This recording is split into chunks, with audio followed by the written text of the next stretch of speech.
E eu queria compartilhar com vocês um texto que está escrito em Hebreus, capítulo 12.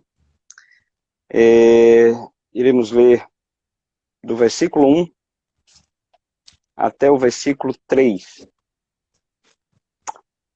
Diz assim: Portanto, também nós, visto que temos rodeado de tão grande nuvem de testemunhas, desembaraçando-nos de todo o peso e do pecado que tenazmente nos assedia, corramos com perseverança a carreira que nos está proposta, olhando firmemente para o autor e consumador da fé, Jesus, o qual, em troca da alegria que lhe estava proposta, suportou a cruz, não fazendo caso da ignomínia, e está assentado à destra do trono de Deus. Considerai, pois, atentamente aquele que suportou tamanha oposição dos pecadores contra si mesmo, para que não vos fadigueis, desmaiando em vossa alma. A carta aos Hebreus, a gente não sabe quem escreveu, supõe que pela semelhança na linguagem da escrita, supõe que tenha sido o apóstolo Paulo, mas a gente não sabe. Mas o que a gente sabe é que o escritor aos Hebreus escreveu para os irmãos judeus, né, convertidos ao Evangelho, que estavam padecendo muitas perseguições. Perseguição a partir dos judaizantes, perseguição a partir do Estado, perseguição a partir dos gentios. Então, de todos os lados, os irmãos estavam sendo maltratados. E aí, muitos falsos mestres estavam sugerindo, no meio dessa perseguição e desse sofrimento todo, estava sugerindo que estes irmãos judeus deveriam voltar à prática da lei, aos rituais da lei, estabelecido no Antigo Testamento como sombra das coisas que iriam se cumprir em Cristo Jesus. Então, veio Cristo, cumpriu tudo aquilo que foi anunciado no Antigo Testamento e agora nada mais daquilo precisava ser observado, porque Cristo era o cumprimento cabal de toda a lei e de todo o ritual da lei. Enfim. E aí, os falsos mestres aproveitam esse momento de sofrimento e de perseguição que os judeus estavam sofrendo e diz: olha, vocês precisam voltar à lei de Moisés. Vocês precisam voltar e observar a grandeza dos anjos, observar a grandeza do sacerdócio que tem origem em Arão, da grandeza de Moisés como grande legislador, e aquele que Deus deu na mão dele a lei escrita. Vocês têm que voltar a observar esses vultos, né, da nossa cultura judaica. E aí, muitos irmãos ficaram tentados, no meio desta perseguição, a abandonar Cristo para voltar às práticas da lei, se abraçando com os anjos, se abraçando com... Lembrando que no Antigo Testamento, os anjos e no Novo Testamento também, eram os instrumentos que Deus usava para enviar mensagens. A maioria das mensagens entregue no Antigo Testamento e no Novo Testamento foi entregue a partir de anjos. Então, os anjos gozavam de um considerado respeito no meio dos judeus. E aí os falsos mestres diziam: vocês têm que voltar a esse contato com os anjos, ouvir de anjos o que ele ainda tem para nos dizer. Vocês têm que voltar a abraçar Moisés com toda a lei. Vocês têm que voltar a ver a grandeza do sacerdócio a partir da linhagem de Arão. Vocês têm que voltar para tudo isso. Aí o escritor aos Hebreus olha assim e diz: espera aí, vocês estão querendo abandonar Cristo. Cristo, que é a luz perfeita, que foi manifestado para seguir as sombras. Não, aí o escritor aos Hebreus começa a mostrar que Cristo é superior a anjos, Cristo é superior a Arão, Cristo é superior a Moisés, Cristo é superior à lei, Cristo é... Aí ele começa a mostrar, o escritor aos Hebreus começa a mostrar a superioridade de Cristo. Isso do capítulo 1 até o capítulo 10, ele já começa no capítulo 1 dizendo que tudo que existe, ele acredita pela fé que tudo que existe veio a partir da palavra desse Cristo, e a partir de então ele começa a falar da superioridade de Cristo, Cristo como o melhor de Deus. Cristo é melhor do que os anjos e maior, Cristo é melhor do que Arão e maior, Cristo é melhor do que Moisés e maior, Cristo é maior do que todos os rituais judaicos estabelecidos por Deus e maior. Ele começa a falar da superioridade de Cristo. E aí, como é que vocês querem deixar algo superior e melhor para servir a algo inferior, impotente? Porque tudo no Antigo Testamento era sombras. Então, como é que você está deixando de seguir a luz para seguir sombras? E aí, quando chega no capítulo 11, o escritor aos Hebreus, ele faz uma observação grave. E a observação grave é que, no Antigo Testamento e no Novo Testamento, na nova era, né, na era agora cristã, todos os grandes homens venceram pela fé em Cristo, principalmente aqueles lá do Antigo Testamento que não viram Cristo. Aí ele começa a mostrar o que é fé no capítulo 11, versículo 1, e aí ele mostra como a fé opera de forma prática na vida destes homens. Ele diz que pela fé Abel ofereceu a Deus um mais excelente sacrifício do que Caim. Aí ele começa a dizer que pela fé Enoque foi transladado. Aí ele começa a falar que pela fé Noé, divinamente instruído, construiu a arca. Pela fé Abraão foi chamado. Pela fé Abraão peregrinou na terra da promessa. Pela fé ele fala que Sara concebeu a luz, e aí ele começa a falar dos heróis do Antigo Testamento, dos vultos do Antigo Testamento, que todos venceram pela fé. E aí, quando chega no final do capítulo 11, ele diz que pela fé, mulheres receberam pela ressurreição os seus mortos, e aí ele diz que alguns foram torturados, não aceitando o seu resgate para obterem superior ressurreição. Outros, por sua vez, passaram pela prova de escárnios e açoites, e até algemas e prisões, foram apedrejados, provados, cerrados ao meio, mortos a fio da espada, andaram peregrinos, vestidos de peles de ovelhas e de cabras, necessitados, afligidos, maltratados. E ele diz, homens dos quais o mundo não era digno, eles andaram errantes pelos desertos, pelos montes, pelas covas, pelos antros da terra. Todos estes, olha como ele conclui o capítulo 11, todos estes obtiveram um bom testemunho por sua fé. Então, fé em quem? Fé em quem fez Noé construir a arca? Fé em quem fez Enoque andar com Deus e ser transladado? Fé em quem Abel fez com que Abel oferecesse maior sacrifício do que Caim? Fé em quem? Ele explica, fé em Cristo. Eles não viam a Cristo, mas eles sabiam que Cristo estava lá na frente, no fim, no ponto de chegada na carreira. E ele diz, como é que vocês querem abandonar a fé em Cristo, que foi a causa motriz, não é? Que foi a força motriz que fez com que todos esses homens vencessem pela fé, enfrentaram reinos, foram mortos à espada, os que foram ressuscitados queriam morrer de novo porque viram que a morte em Cristo é melhor do que a vida sem Cristo, então eles preferiram morrer de novo, por isso que não tiveram medo de serem cortados ao meio com espada, nem de enfrentarem o fogo. Não! Com que força, com a fé em quem esses homens venceram? O escritor aos Hebreus diz, com a fé em Cristo Jesus. Então como é que você quer abandonar Jesus para seguir Moisés? Moisés não salva. Moisés foi um instrumento que Deus usou. Como é que vocês querem abandonar Jesus para voltar a acreditar, voltar às práticas antigas, acreditando que Arão é poderoso para fazer algumas coisas por vocês, como Arão não pode. E ele começa a dizer que anjo não pode, Arão não pode, Moisés não pode, os rituais não podem, os sacrifícios de bodes, de touros também não pode. Mas se você acreditar em Cristo Jesus, se a sua fé estiver em Cristo Jesus, a sua fé está em alguém superior, porque Cristo tudo pode. Ele é maior do que todos os vultos do Antigo Testamento. Cristo é poderoso para salvar.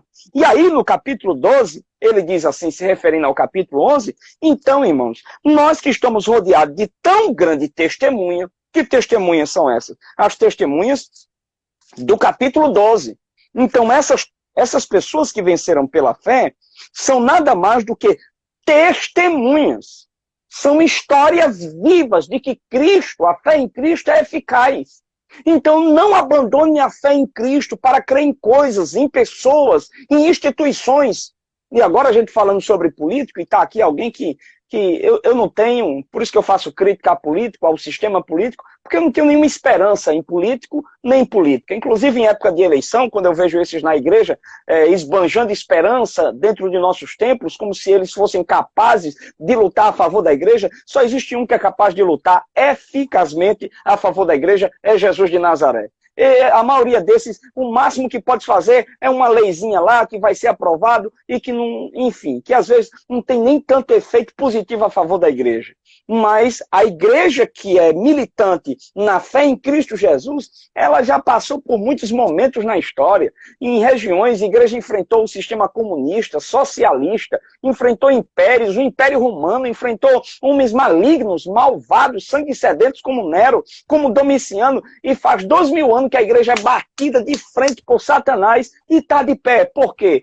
Quem a igreja se sustenta, em quem a igreja se sustenta, não é em poeira. A igreja se sustenta na rocha que é Cristo. Por isso que a nossa esperança, meu irmão, a gente pode criticar e a gente deve criticar quando estiver errado qualquer sistema político e qualquer político, mas nunca colocar esperança neles. A gente deve pedir que eles cumpram o papel deles em Romanos capítulo 13, mas a nossa esperança deve estar em Cristo Jesus. Ele é a rocha inabalável. Ele é maior do que a denominação Assembleia de Deus. Jesus é maior do que todo o movimento protestante do mundo e de toda a história. Jesus é maior do que todo o sistema político. Jesus é maior do que todos os exércitos de todas as nações juntas. Jesus é maior do que todos os exércitos do inferno. Jesus é maior do que todos os exércitos do céu. Jesus é maior do que o futuro, do que o passado, do que a morte, do que a vida, do que a altura, do que a profundidade. Jesus é maior do que todas as coisas. Jesus é uma rocha inabalável. E o escritor aos Hebreus está dizendo: meus irmãos, vocês estão loucos,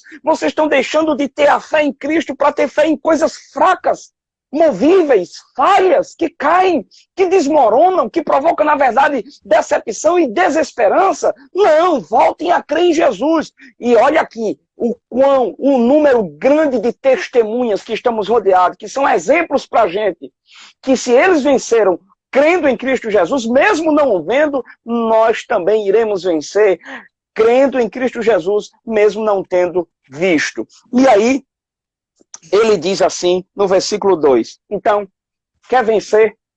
Quer vencer o desânimo? Quer vencer a frustração? Quer vencer a frustração que você às vezes tem consigo mesmo e a frustração que você tem com o sistema político? Quer vencer tudo isso? Olhe para Jesus, autor e consumador da nossa fé. E a palavra aqui, olhando firmemente, significa olhar fixamente para Cristo, sem se distrair, olhando para a esquerda ou para a direita. Olhe firmemente para Cristo, porque quem é Ele? Ele é o autor e consumador da fé. E aí a gente pergunta, né? Sim. Indo para o final já, aí a gente pergunta, como é que eu posso olhar para Cristo? Eu não tenho um retrato dele. Não é? Nós não somos como os católicos que acreditam que algumas imagens que aparecem nas janelas de vidro, e, enfim, que apareceu em algumas nascentes de água, aquilo ali retrata de verdade a divindade. Não, nós não tivemos essa graça que os santos apóstolos tiveram de ver Cristo. Então como é que o escritor aos Hebreus fica mandando a gente olhar para Cristo? Olhar pela fé, bem-aventurados que não viram e creram. Mas como é que eu consigo olhar para Cristo? Olhando para as páginas das Escrituras acerca daquilo que o Evangelho diz. O que é que o Evangelho diz? O que é que as Escrituras? Porque as Escrituras falam de Cristo, manifestam o retrato de Cristo. E quando o escritor aos Hebreus manda a gente olhar para Cristo, manda olhar para o Cristo das Escrituras. Jesus foi quem disse, quem crê em mim, como diz as Escrituras. Não é como diz Augusto Cury, não é como diz o apóstolo fulano de tal, né, o Valdomiro, que você deve comprar uma semente ungida para ficar curado do Covid. Não é como esse povo diz. É crer em Cristo como diz as Escrituras. O que é que as Escrituras dizem acerca de Cristo e que eu posso ver nas palavras das Escrituras o retrato do Cristo que eu preciso. que eu preciso para ter esperança, que eu preciso para continuar motivado na carreira cristã, que é cheia de dores, de frustração, de fracasso, de queda, de pedradas e de tantas coisas. Como é que eu posso ver o retrato de Cristo? Pelas Escrituras. E o que é que as Escrituras me mostram acerca de Cristo que me ajuda a caminhar? Primeiro, 3 coisas, pelo menos, a Escritura nos mostra acerca de Cristo que nos faz continuar. Primeiro, as Escrituras nos mostram que Cristo é o modelo perfeito estabelecido por Deus e aceito por Deus. Os irmãos sabem que veio o primeiro Adão, pisou na bola. Então Adão contaminou toda a raça humana. Então toda a raça humana, junto com Adão, pisou na bola, porque todos pecaram e carecem da glória de Deus, se afastaram da glória de Deus. Aí, a raça humana, através de Adão, começou a fazer parte de uma forma imperfeita. Então, Adão não é um padrão aceitável por Cristo. O Adão, o primeiro Adão, na verdade é alvo da ira de Deus. Romanos capítulo 1. Mas aí Deus fez o quê? Mandou o segundo Adão. Enquanto o primeiro Adão não consegue cumprir todas as exigências do padrão estabelecido por Deus, porque Deus é perfeito, o que foi que Deus fez? Mandou um segundo Adão. O primeiro Adão não consegue, mas o segundo Adão consegue. Então Cristo veio para ser o padrão perfeito estabelecido por Deus que eu não consigo ser. E aí um detalhe interessante, irmão Josiano. A Bíblia diz que não há homem que não peque. Todos pecam. Né? E no Novo Testamento está escrito, se alguém disser que não tem pecado, é mentiroso. João escrevendo a sua epístola. Então, todo dia a gente peca. E se tem uma coisa, irmão Josiano, que causa frustração na gente, é quando a gente pisa na bola. Porque a gente ora, a gente jejuma, não é? A gente serve aos nossos irmãos, a gente lê Bíblia, e aí a gente percebe que fazendo tudo isso, mesmo assim, a gente peca. A gente peca por palavra, por ação, por omissão, por pensamento. Somos terrivelmente propensos a pecar, a falhar. E veja que quando Pedro pecou, Pedro achava que era o cara, que nunca ia pecar. E quando ele pecou gravemente contra Cristo, negando a Cristo, ele ficou decepcionadíssimo, né? E chorou amargamente, e queria largar o ministério, voltar para a vida de pescador. E Jesus foi lá e falou com Pedro, disse, Pedrão, eu vou te restaurar o ministério, tu vai ser o líder desses apóstolos aí, tu vai pregar e vai ganhar muita alma para mim, eu vou derramar o Espírito Santo sobre você. E lembre, Pedrão, você não é aceito, Pedro, porque você é o cara. Você é aceito porque eu faço com que você seja aceito pelo meu Pai. Eu sou o padrão. Pedro tinha muitas lacunas que não conseguia completar. E quem é que pode completar o que está faltando? Jesus. Olha só. Então, quando você pisar na bola e se sentir decepcionado, e o diabo começar a acusar você, dizendo, você não presta para ser crente não, você peca por pensamento, você peca por palavra. E aqui eu não estou falando de pessoas que pecam porque gostam de pecar. Eu estou falando de crente que peca porque é falho, porque é humano. Então ele peca como acidente. Então, aí a gente peca, a gente fica, rapaz, e agora? Como é que eu faço? Eu não presto para ser crente, eu não sou capaz. Aí é nessa hora que a gente olha para Jesus. E quando a gente olha para Jesus, a gente vê que nós somos imperfeitos, mas a perfeição de Cristo completa, de forma tal que Deus me tem por aceito. Eu fui justificado. Então a gente deve olhar para Jesus como o padrão perfeito estabelecido por Deus de um homem que jamais eu vou conseguir ser. Quando eu não consigo ser o que Deus estabeleceu para que eu fosse, Cristo supra essa lacuna. Que glória o Evangelho. Por isso que o Evangelho é poderoso. Os deuses das demais religiões, quando você não consegue atingir o padrão, os deuses matam você. Mas o nosso Deus é terrível. O nosso Deus, quando a gente não consegue atingir o padrão, ele coloca Jesus na nossa frente. E Jesus torna-se o nosso padrão, o padrão estabelecido e aceitável por Deus. Segunda coisa que a gente pode ver em Cristo. Primeiro, o padrão de um homem perfeito que nós jamais conseguiremos ser. Então, aquilo que você não consegue ser, que Deus estabeleceu para que você fosse, não fique frustrado. Cristo foi enviado para fazer com que você fosse aquilo que você jamais conseguirá ser. Eu espero que você esteja me entendendo. Cristo é aquele que supre essa lacuna, que você jamais pode preencher. É a lacuna da perfeição. Mas Cristo não somente é o homem perfeito, que eu não consigo ser. Cristo é o sacrifício perfeito que jamais eu poderia oferecer. Nenhum homem era capaz de propiciar a ira de Deus em consequência do nosso pecado. Eu não poderia, com a minha morte, apagar os meus pecados. Se eu morresse pelo meu pecado, eu ia para o inferno e jamais voltaria.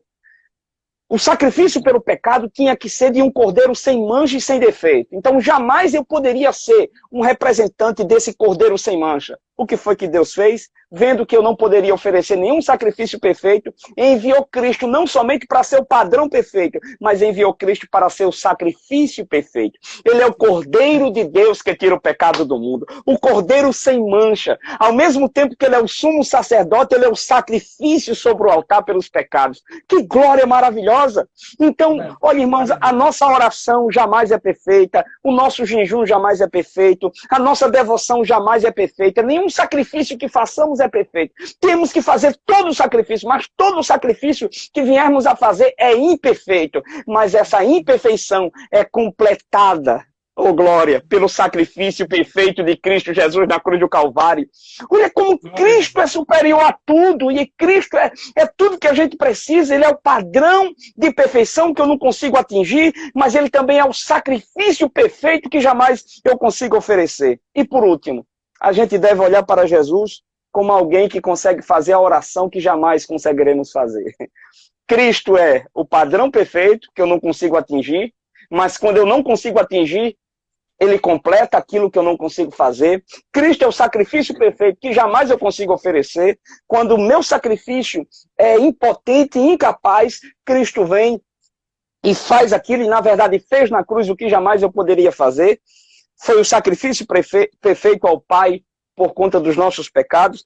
Mas, por último, Cristo é o único capaz de fazer a oração que eu não consigo fazer. Veja que Cristo ele sempre intercedeu pelos homens. Você olha lá no início de Marcos, capítulo 1, Jesus sempre reservado orando. Quando depois da primeira multiplicação dos pães e peixes, o povo queria fazer de Jesus um político, e os discípulos gostaram da ideia, Jesus expulsa os discípulos para dentro do barco e manda eles ir para o outro lado do lago e fica despedindo a multidão, dizendo, não, eu não vim aqui para ser político, não, eu vim para resolver um problema maior do que a política pode resolver. É o problema do pecado. E aí Jesus, depois disso, depois de despedir o povo, vai para o monte orar. E enquanto Jesus está orando, com certeza intercedendo pela multidão que não estava compreendendo qual era o seu papel, e também orando pelos discípulos que não estavam entendendo ainda quem era ele. Ele era o Messias. E aí, no meio daquele momento que Jesus está orando, na quarta vigília da noite, os discípulos estão lá sendo solapados por uma grande tempestade. E aí, quem é que estava intercedendo pelos discípulos no meio da tempestade? O próprio Cristo. Cristo é o que intercede pelos discípulos na tempestade, e ele é a resposta da oração que ele mesmo faz, porque ele vai lá livrar os discípulos da tempestade. E aí você vê Jesus orando no Getsêmani, você vê Jesus orando na cruz, e depois de ressuscitado, Jesus é assunto aos céus, senta à destra de Deus, e qual é o papel que Cristo está cumprindo à destra de Deus hoje? Intercedendo por nós. Irmãos, tem dia que você sabe que se ajoelha, não sai uma palavra. Não é? Você não tem palavra, você está vazio. Você não consegue dizer nada. Não se preocupe. A oração que você não consegue fazer, Jesus faz. Então, olha só, como Cristo... Eu não entendo como as pessoas têm coragem de colocar fé em outras coisas e deixar Cristo de lado. Eu não sei como é que você consegue compartilhar fé em Cristo e fé em objetos, fé em Cristo e fé no pastor, fé em Cristo e fé na instituição, fé em Cristo... Meu irmão, só Cristo. Só Cristo é capaz de ser o padrão que você não consegue ser. Só Cristo é capaz de oferecer o sacrifício que jamais você poderia oferecer. E só Cristo é capaz de fazer a oração que jamais você vai conseguir fazer. Então, em Cristo você tem tudo o que você precisa. Em Cristo você tem a capacidade de ser aceito, a condição de ser aceito por Deus como um padrão perfeito. Em Cristo você tem condição de ser aceito por Deus pelo sacrifício perfeito. E em Cristo você tem condições de ser ouvidas as suas orações por uma oração perfeita.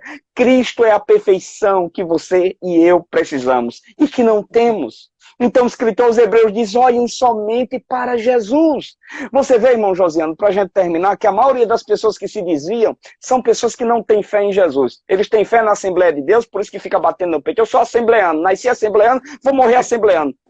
Na primeira confusão, cai fora, se desvia, volta a tomar cachaça.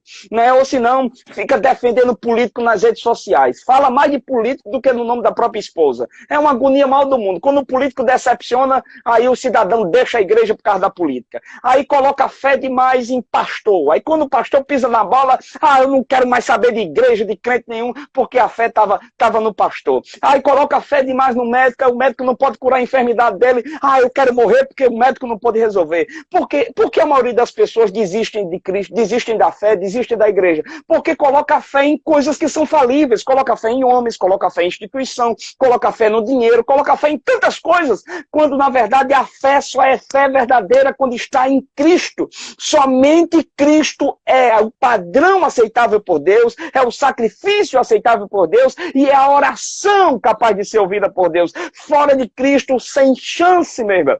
Existe religião por aí que diz com Cristo e mais fulano, com Cristo e mais Beltrano. Não, Cristo não precisa de companhia nenhuma para salvar. Ele é poderoso para salvar sozinho. Ele é o Cordeiro de Deus. Artigo definido, só ele e mais ninguém. Ele é o segundo Adão. O primeiro pisou na bola, mas o segundo venceu no deserto, destronou Satanás, despiu o inferno na cruz, como diz Paulo, escrevendo aos Colossenses. Na cruz, Jesus rasgou a dívida, a célula de dívida que era contra nós, cheia de ordenanças, incapazes éramos nós de cumprir todas aquelas ordenanças. Cristo foi na cruz, cravou aquela cédula, rasgou a cédula de dívida e depois de ter triunfado na cruz, deixou os demônios tudo pelado. Oh, glória a Deus, desnudos e foram tirados do seu poder, tornaram-se impotentes, glória a Deus, foram levados como espetáculo diante de toda a corte angelical, diante do trono de Deus pela cruz. Somente Cristo foi capaz de fazer isso. Então, se somente Cristo foi capaz de fazer isso, por que eu vou crer em instituição? Por que eu vou colocar minha fé em sistema político, em sistema religioso, em homens? Não, a gente trata essas pessoas bem, a gente ora por eles, a gente dá abraço, a gente vai para aniversário, a gente participa de churrasco com eles, mas a fé tem que estar somente em Cristo Jesus de Nazaré. Ele é o Filho do amor do Pai, Ele é o unigênito do Pai, Ele é o Verbo que se fez carne, Ele é aquele que esteve entre nós e vimos a sua glória como a glória do unigênito do Pai, cheio de graça e de verdade. Ele é o Rei dos Reis, Ele é o Senhor dos Senhores, Ele é aquele que triunfou sobre a morte, Ele é aquele que venceu o pecado, Ele é aquele que venceu o inferno, Ele é aquele que é tudo o que precisamos. Então, se você quer ser um fracassado de verdade, creia em qualquer coisa, menos em Cristo. Mas se você quer ser mais do que vencedor, creia apenas em Cristo Jesus. Aqui na minha casa, viu, irmão Josiano? Eu não tenho foto de ninguém na parede da minha casa. Eu não ando com nada no meu pescoço que seja objeto de fé. Nos cultos diários que fazemos aqui em nossa casa, no culto doméstico, constantemente a gente diz, Senhor, nessa casa não tem nenhum outro objeto de fé, senão o Senhor Jesus Cristo. Somente Jesus é digno da nossa fé e da nossa confiança. Eu acho que eu passei um pouquinho da hora, irmão Josiano, mas essa era a palavra que eu queria compartilhar com os irmãos. Creiam em Cristo Jesus. Apenas Cristo. Um dos gritos da Reforma Protestante é solos Cristo. Somente Cristo e ninguém mais. Opa, que coisa boa. Para nós é uma satisfação imensa ter essa visão, essa alegria de o Senhor compartilhando uma palavra tão bíblica, né? Tão direcionada da palavra de Deus, algo tão latente para o nosso ouvido, no nosso coração.